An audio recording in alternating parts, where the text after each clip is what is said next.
আসসালামু আলাইকুম রহমতুল্লাহ। সূরা মুলক বানান করে আমরা 17 থেকে 19 নম্বর আয়াত পর্যন্ত পড়ব। আমার সাথে সবাই বানান করে পড়বেন এবং ভিডিওটা বেশি করে শেয়ার করে দেবেন ইনশাআল্লাহ, যেন সবাই পড়তে পারে আমাদের সাথে। এক একটা হরফে 10টা করে নেকি হবে। তাহলে খেয়াল করেন সবাই। বিসমিল্লাহ। এখানে উচ্চারণটা হবে ওয়াও জবর ওয়া, লাম জবর লা, ওয়ালা, কফ দাল জবর কদ, কদ। উচ্চারণগুলো খেয়াল করবেন। ওয়ালা কদ, কাফ এই জাল হরফকে ধরবে, কাফ জাল জবর কাজ, জাল জবর দা, কাজ্জা। বা লাম জবর বাল, কাজ্জা বাল, লাম জবর লা, জালিয়াজের জি, এখানে একালিফ টান। জেরের বাম পাশে জজমুলা ইয়া আসছে, একালিফ টান। নুন জবর না, কি হবে?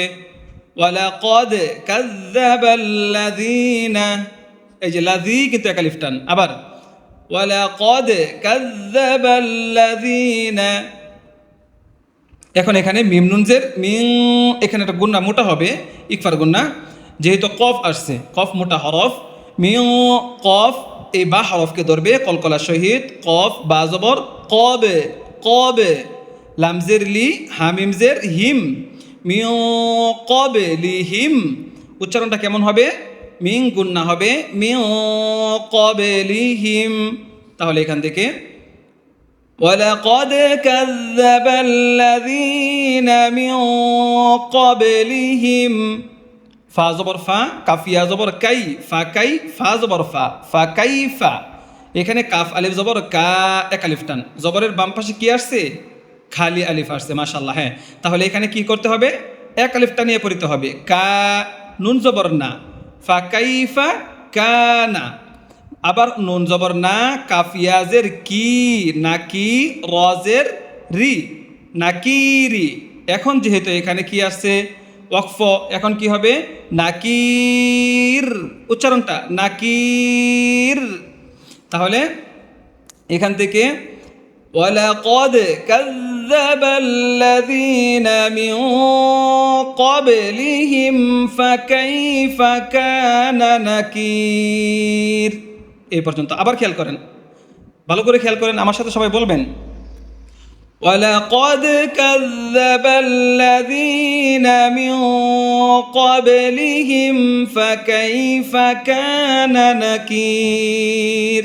এই পর্যন্ত। এরপরে দেখেন, হামজা জবর আ, ওয়াও জবর ওয়া, আওয়া, লাম মিম জবর লাম, আওয়া লাম। এখানে আওয়া লাম।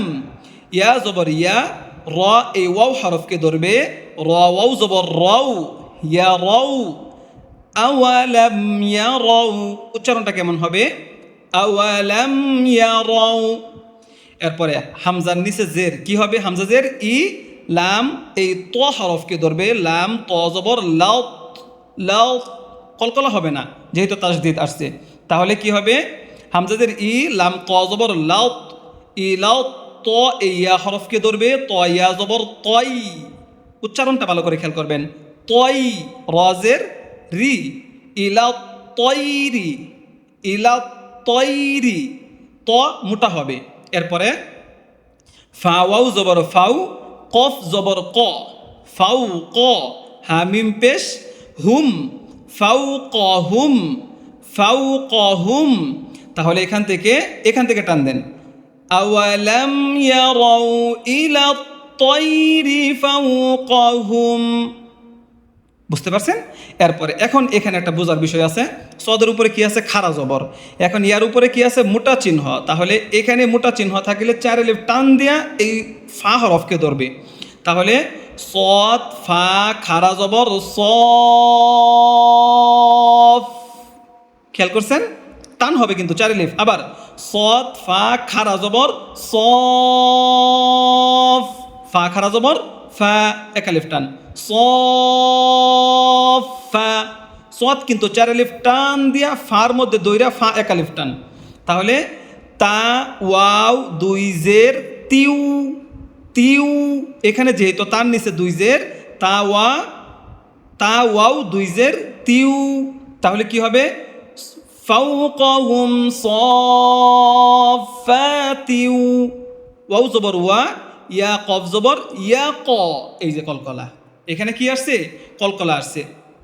তাহলে ইয়া কফকে ধরবে ইয়া ক, বা দজের বিল, এখানে কিন্তু কলকলা হবে না, বিদ নুন জবর না, ওয়াইয়াক বিদ না, ওয়াইয়াক বিদ না। এখন এখানে যদি আমি ওয়াকফ করি তাহলে উচ্চারণটা কেমন হবে ভালো করে খেয়াল করেন। উচ্চারণটা এই জায়গাটার মধ্যে অনেকেরই ভুল হয়। তাহলে উচ্চারণটা এমন হবে, ওয়াইয়াক বিদ না, এমন স্পষ্ট না করব না, যেহেতু ওয়াকফ আসছে, হবে ওয়াইয়াক বিদ, ওয়াইয়াক বিদ। এই যে বিদ নুনটা এমন না, এমন স্পষ্ট না। তাহলে এখান থেকে টান দেন, আওয়ালাম ইয়ারাউ ইলা الطير فوقهم صافات ويقبضن। ভালো করে খেয়াল করছেন? হ্যাঁ, মাশাআল্লাহ। এরপরে মিম আলিফ জবর মা, এখানে এক আলিফ টান, জবরের বাম পাশে খালি আলিফ। এখানে ইয়া মিম পেশ ইউম, মা ইউম, সিন জেরসি, মা ইউম সি, কাফ পেশ কু, হা নুন পেশ হুন, নুন জবর না, মা ইউম সিকু হুন্না। এখন এই নুনের মধ্যে কি আছে? গুন্না আছে, তাই না? মাশাআল্লাহ। তাহলে মা ইউম সিকু হুন্না। হামজা লামজের ইল, এই দেখেন আলিফের নিচে জের, লামকে ধরলে উচ্চারণটা হবে হামজা লামজের ইল, লাম র জবর লার। এখানে কি হবে? ইল্লার, র হা জবর রহ, গলার মাঝখানে, হা গলার মাঝখানে, রহ মিম খারা জবর মা, নুন পেশনু, ইল্লার রহমানু। ওয়াকফ করিলে কি হবে? ইল্লার রহমান। এখান থেকে মা ইউমসিকুহুন্না ইল্লার রহমান। এখন আমি এখান থেকে একটা টান দিতে পারি, আওয়ালাম ইয়ারাউ ইলা الطير فوقهم صافات ويقبضن ما يمسكهن إلا الرحمن إنه। এখানে উচ্চারণটা হবে হামজা নুন জের, ইন গুন্না, নুন জবর না, হা উল্টা পেশ, হু এখানে এক আলিফ টান, কি হবে? ইন্নাহু, বাজের বি, কাফলাম পেশ কুল, বিকুল লামজেরলি, বিকুল্লি, ইন্নাহু বিকুল্লি, সিনিয়া জবর শাই, হামজা এখানে খেয়াল করেন, এখানে কি হবে? হামজা, এই যে একটা ছোট্ট মিম আছে, উচ্চারণটা হবে হামজা মিম দুই জের ইম, এখানে একটা গুন্না হবে, মিম সাকিনে ইকলাব, এই গুন্নাটার নাম। তাহলে ইন্নাহু বিকুল্লি শাইইন, ইউ এমন, বা জবর বা, সাদ ইয়াজের সই, বাসি র দুই পেশ রুন, বাসিরুন। ওয়াকফ যেহেতু হয়েছে কি হবে? বাসির।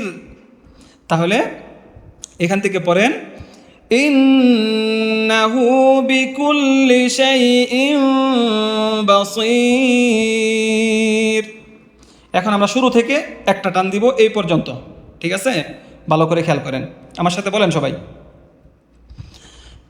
আওয়ালাম ইয়ারাউ ইলা الطير فوقهم صافات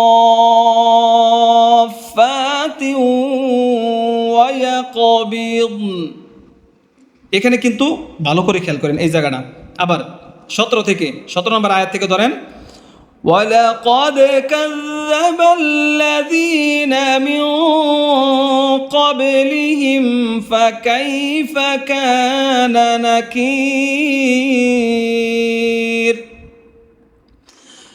أَوَلَمْ يَرَوْا إِلَى الطَّيْرِ فَوْقَهُمْ صَافَّاتٍ وَيَقْبِضْنَ ما يمسكهن إلا الرحمن إنه بكل شيء بصير। এই পর্যন্ত, ঠিক আছে?